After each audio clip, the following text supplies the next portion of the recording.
Hello বন্ধুরা, আশা করি তোমরা সবাই ভালো আছো এবং সুস্থ আছো। আজকে তোমাদের সামনে আমি আরও নতুন একটা ভিডিও নিয়ে হাজির হয়েছি।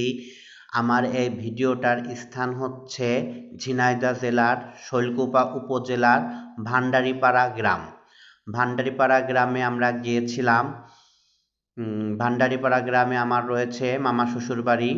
সেখানে আমরা বেড়াতে গিয়েছিলাম। তার পাশে আছে একটা ঐতিহ্যবাহী শিবতলা মন্দির।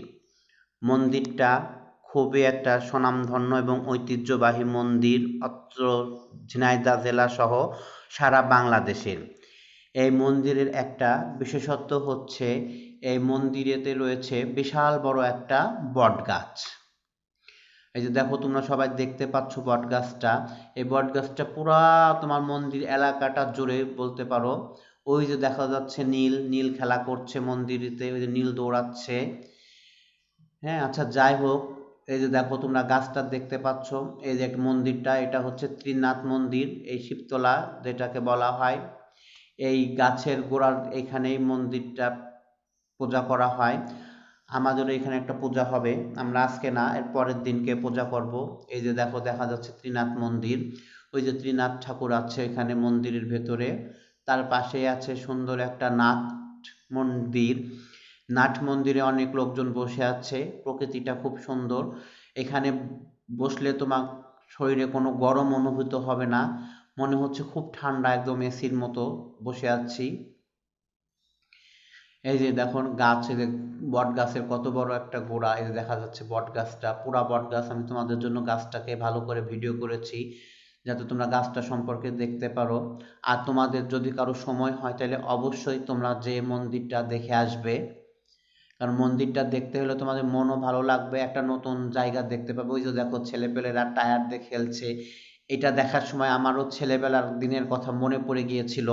কারণ আমি যখন ছোট ছিলাম এইভাবে আমরাও কিন্তু সাইকেলের টায়ার অথবা রিক্সার টায়ার দিয়ে এরকমভাবে খেলেছি।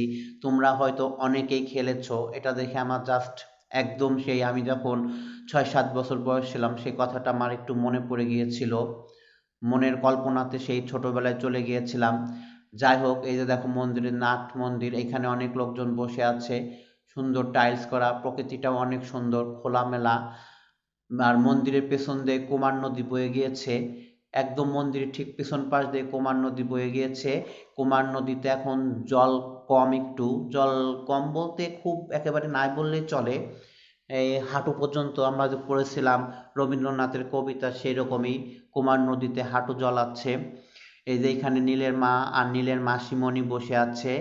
নীলের সাম্য দাদা। আমরা সবাই মন্দিরটা দেখতে এসেছি। এই মন্দিরের পাশেই হচ্ছে আবার এই নীলের সাম্য দাদার মামা বাড়ি, অর্থাৎ নীলেরও মামা বাড়ি। এই যে নীলের মাসিমণি বসে আছে, এটা হচ্ছে কালী মন্দির।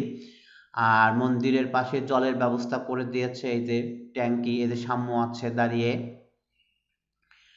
এই যে পাশে একটা বাড়ি, এই যে এখানে এই এলাকার লোকজন বসে আছে এখানে মন্দিরে এটা বসার জন্য।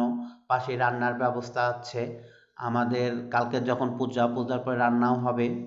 মন্দিরের লোকজন প্রসাদ তৈরি করে দিবে, তারাই রান্না করবে। এই যে দেখো, গাছটা অনেক বড়। পুরা এলাকা জুড়েই কিন্তু গাছটা রয়েছে। দেখো, তোমরা নিজে চোখে না দেখলে কিন্তু বিশ্বাস করতে পারবে না। এবং খুবই শীতল জায়গাটা, অনেক ভালো, এবং তোমরা না গেলে বুঝতে পারবে না। তাহলে আমার এই ভিডিওটা আশা করছি তোমাদের সবারই ভালো লাগবে। এবং তোমরা একবার হলেও ঝিনাইদহতে গেলে এই মন্দিরটা দেখে আসবে। এটা খুবই একটা জাগ্রত মন্দির। এই বটগাছের আরও একটি বিশেষ বৈশিষ্ট্য আছে।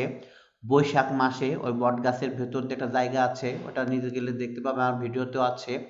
ওই জায়গাটা দিয়ে ওই বৈশাখ মাসে যেমন হচ্ছে ধূপ জ্বালালে যেরকম গন্ধ বেরোয়, ধোঁয়া বেরোয়, ঠিক গাছটা থেকেও ওই রকমভাবে ধোঁয়া আর গন্ধ, ধোঁয়া বের হয়। যেখানে লোকজন আছে সবাই। অনেক বড় জায়গাটা, অনেক। এটা একটা সুন্দর মন্দির। তাহলে আশা করছি আমার ভিডিওটা তোমাদের সবারই ভালো লাগছে। আরও তোমরা যদি এরকম নতুন নতুন ভিডিও দেখতে চাও তাহলে অবশ্যই আমার এই ভিডিওটাকে লাইক করবে এবং আমার চ্যানেলটাকে সাবস্ক্রাইব করে রাখবে। আমি তোমাদের সামনে আরও নতুন নতুন ভিডিও নিয়ে হাজির হব। তোমরা সবাই ভালো থাকবে এবং নিরাপদে থাকবে। ঠিক আছে বন্ধুরা, তাহলে আজকে তোমাদের কাছ থেকে আমি বিদায় নিচ্ছি। বিদায় বন্ধু, বিদায়।